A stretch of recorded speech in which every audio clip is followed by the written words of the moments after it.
J'espère que les fêtes de fin d'année se passent bien pour toi et que tu es bel et bien rentré en 2022. Je le dis parce que nous sommes déjà en 2022, mais la vérité c'est que nombreux sont restés en 2021, si tu vois ce que je veux dire. Je fais donc cette vidéo pour te parler de ce que j'appelle le baiser mortel de l'entrepreneuriat. Mais avant de développer sur ça, j'aimerais tout d'abord préciser que je ne fais pas mes vidéos pour entrer dans le cadre de ce que nombreux font aujourd'hui. Tout le monde veut être motivateur, tout le monde veut faire des vidéos de développement personnel pour motiver je ne sais qui. Ce n'est pas mon objectif.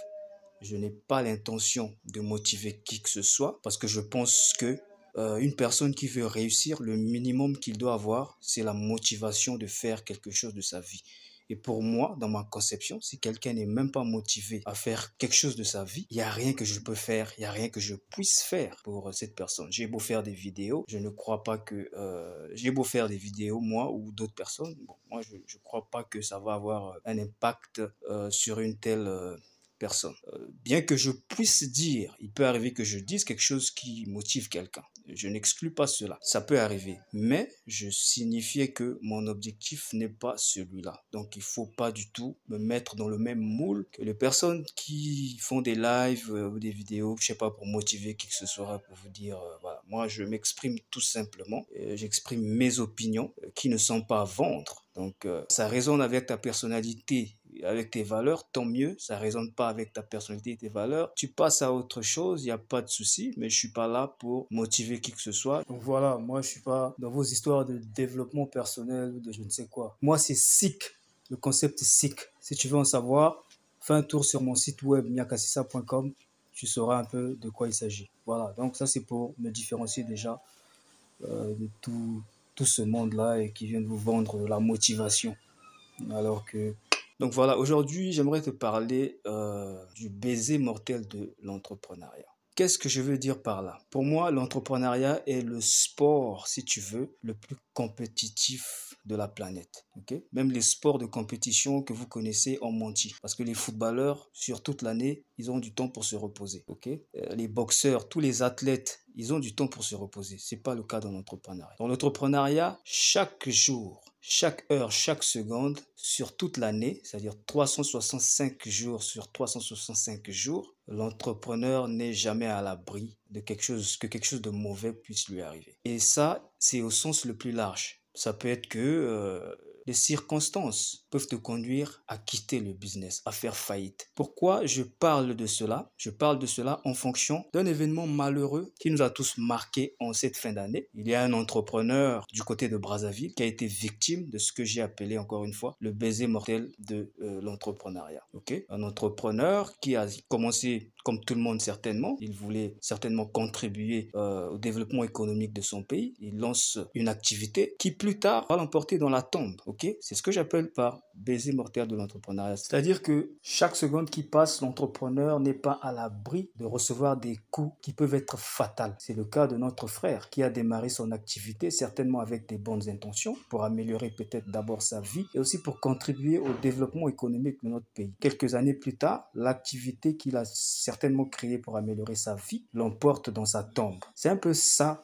ce que j'appelle le baiser mortel de l'entrepreneur. C'est-à-dire que c'est toutes les choses, toutes les mauvaises choses qui peuvent arriver à un entrepreneur à tout moment, pouvant causer sa faillite et d'autres problèmes. Donc le baiser mortel de l'entrepreneuriat peut se manifester de plusieurs façons. Ça peut se manifester d'une manière où l'entrepreneur perd des batailles mais pas la guerre. Ça peut aussi se manifester dans le sens où l'entrepreneur vient à perdre sa vie, comme encore une fois le cas de notre frère de Brazza. Et donc c'est sur ça que j'aimerais interpeller les personnes qui veulent aujourd'hui entreprendre par effet de mode parce qu'ils ont vu des choses sur Instagram et ils veulent tous devenir des entrepreneurs. J'aimerais que vous soyez conscients que l'entrepreneuriat c'est pas romantique. C'est pas ce que vous voyez sur Instagram ou dans les journaux où on vous montre des success stories. L'entrepreneuriat, en réalité, pour moi, c'est développer la capacité de supporter la douleur pendant très longtemps. C'est avec cet état d'esprit-là qu'il faut venir dans l'entrepreneuriat. Si tu n'as pas cet état d'esprit, ça peut très mal se passer pour toi parce que l'entrepreneuriat ne caresse personne. Le cas de notre frère nous le prouve à suffisance. Avant de te lancer dans l'entrepreneuriat, tu dois te questionner sévèrement parce que quand tu te lances dans l'entrepreneuriat, l'entrepreneuriat, ce n'est pas que toi-même qui t'exposes. Tu t'exposes toi-même, mais tu exposes aussi ta famille. Notre frère du Grillardin qui est parti aujourd'hui, ça se trouve, il a laissé une famille qui aujourd'hui souffre de son absence. Donc, c'est bien d'entreprendre. Notre pays, je le répète toujours, a dans l'état actuel besoin de plus d'entrepreneurs que de salariés. Mais en même temps, il faut retenir que l'entrepreneuriat, encore une fois, ce n'est pas pour tout le monde. Donc, si tu n'as pas ce qu'il faut pour entreprendre, je te déconseille de te lancer.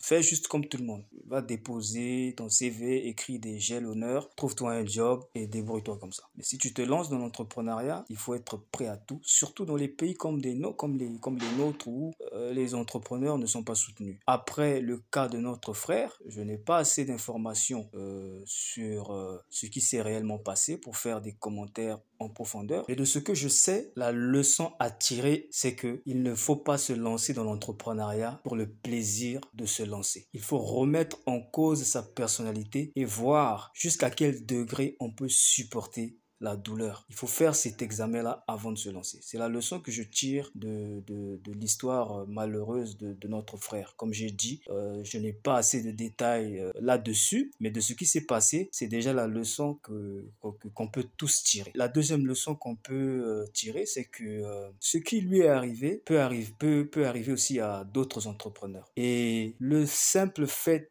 qu'on n'ait pas plus d'informations sur ce qui s'est réellement passé avec notre frère. C'est-à-dire qu'à peine on a un post, une publication, la même publication qui est recyclée sur les réseaux sociaux. Donc on a des informations très limitées alors que c'est un cas grave. Cela déjà montre à suffisance que peut-être les entrepreneurs au Congo ne sont pas organisés. Et donc, moi, la deuxième leçon que je tire, c'est que ce cas doit interpeller d'autres entrepreneurs. Et que si nous ne sommes pas organisés, s'il n'y a pas une organisation en place, il faut chercher un moyen de s'organiser parce qu'on ne peut pas laisser passer de telles situations comme ça. Okay? Même si on ne peut pas ressusciter la personne, il est important d'avoir au moins la vraie histoire, au moins les vraies informations. Cela pourrait au moins nous aider, savoir quelles sont les vraies raisons qui ont poussé notre frère au suicide. Si c'est vraiment les raisons de l'entreprise, nous pourrons essayer de savoir ce qui s'est réellement passé dans le but de tirer des leçons qu'on pourra rendre publiques. Mais ça ne peut pas arriver si les entrepreneurs sont pas organisés. Si par exemple, je ne sais pas, je dis n'importe quoi, s'il y avait une association et que cet entrepreneur faisait partie de l'association des entrepreneurs du Congo, certainement, ça ne serait pas le cas. Certainement, on aurait un certain nombre d'informations au cœur de l'association, au cœur de l'équipe dirigeante de l'association. Ces informations auraient pu nous aider à reconstituer les faits et à étudier le cas pour analyser un peu et voir peut-être que notre frère aussi a commis des erreurs stratégiques qui l'ont emmené dans tout ce bourbier. On aurait pu étudier et savoir d'abord où est-ce qu'il a commis des erreurs et puis à partir de là, tirer des leçons qu'on pouvait rendre publiques dans l'association pour édifier les autres entrepreneurs, par exemple. Et parce que c'est ça, si nous ne pouvons pas changer nos gouvernants, nous pouvons au moins nous organiser pour, lorsque des événements comme ça arrivent, pour que ça ne se reproduise plus en agissant sur nous-mêmes, nous-mêmes les entrepreneurs. Or là, qu'est-ce qui se passe? On apprend la mort d'un frère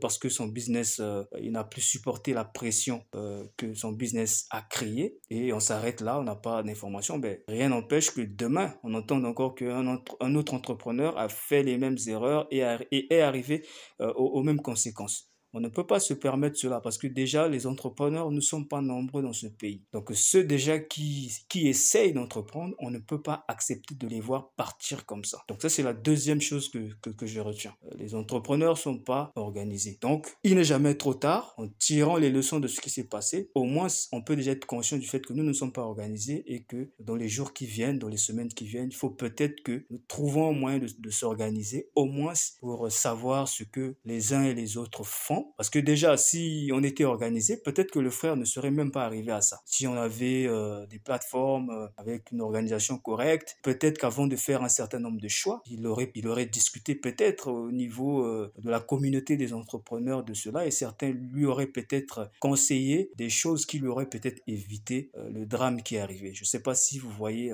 ce que je veux dire. Donc, Donc ça, c'est deuxième leçon. Sur ce, le baiser mortel de l'entrepreneuriat est quelque chose de très réel pour tout entrepreneur qui se prend au sérieux. Tous les jours, l'entrepreneur doit être préparé à recevoir des coups. Et c'est mon message pour 2022 à tous les entrepreneurs. Si tu n'es pas encore entrepreneur, mon message pour toi en 2022, c'est de bien réfléchir parce que ça ne va profiter à personne, ni à toi-même, ni à ta famille, ni même au pays, de te lancer comme ça pour le plaisir et de finir par exemple comme notre frère. Donc, si tu veux te lancer si tu n'es pas encore entrepreneur et que tu veux te lancer, sois sûr que tu es capable. Sois sûr que tu as ce qu'il faut. Parce qu'il ne suffit pas de vouloir être un entrepreneur pour être entrepreneur. Il faut avoir ce qu'il faut, le mental qu'il faut et la préparation qu'il faut, la capacité à supporter la pression que cela génère lorsque tout va mal. Si tu as ça, si tu as ces qualités, je pense que personne ne peut s'inquiéter du fait que tu te lances dans l'entrepreneuriat. Maintenant, si tu es déjà entrepreneur, au lieu de te souhaiter de viles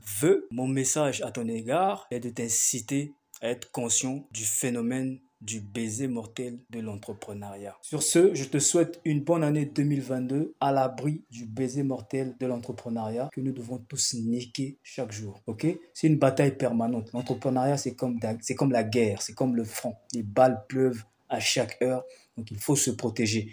Et le problème avec ça, c'est que nous sommes des êtres humains. On ne peut pas, même si on le souhaite, on ne peut pas être vigilant à chaque instant. D'où l'importance de s'organiser en communauté. Je sais que ça va prendre du temps. Ça va prendre certainement du temps parce que je connais le Congolais lambda n'est pas prêt pour ça. Tout le monde est prêt à suivre des hommes politiques qui vont ruiner le pays demain. On est des êtres humains et il est difficile, même si on le veut, d'être attentif tout le temps. D'où la problématique de s'organiser en communauté. Je sais que ça va prendre du temps parce que les Congolais sont peut-être pas prêts à ça, puisque il est peut-être probable que même les entrepreneurs, beaucoup d'entrepreneurs qui se lancent pour des besoins égoïstes. Nombreux n'ont pas l'intérêt général à cœur. Nombreux veulent juste créer des business pour nourrir leur famille et tout ça. Et voilà pourquoi nous sommes incapables de nous organiser. Voilà pourquoi on est capable de nous tuer de cette façon et puis rien ne se passe. Mais il faut développer un esprit communautaire parce que comme je dis, la survie de ce pays va dépendre du nombre d'entrepreneurs qui vont créer de la richesse. Donc